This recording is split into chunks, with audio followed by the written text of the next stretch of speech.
Қайырлы күн баршаңызға, менің арнама қош келдіңіз. Бүгін мен сіздермен осындай дәмді сәбіз салатын дайындайтын боламын. Ол үшін қияр, сәбіз, ақ май және де дәмдеуіштер керек болады.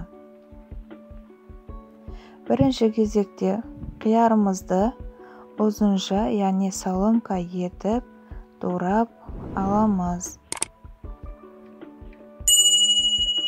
Келесі кезекте сәбізімізді теркадан жақсылап өткізіп аламыз.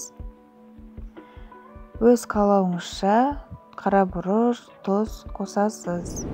Келесі кезекте міндетті түрде шекер қосуды ұмытпаңыз. Жақсылап қасықпен араластырамын. Енді жақсылап қолдың көмегімен жақсы мыжғылаймын, себебі дәмі әдемі кіруі үшін.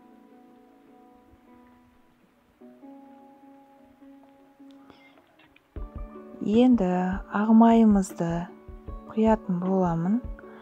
Жақсылап араластырамын. Келесі кезекте чим-чим дәмдеу үшін қосатын боламын.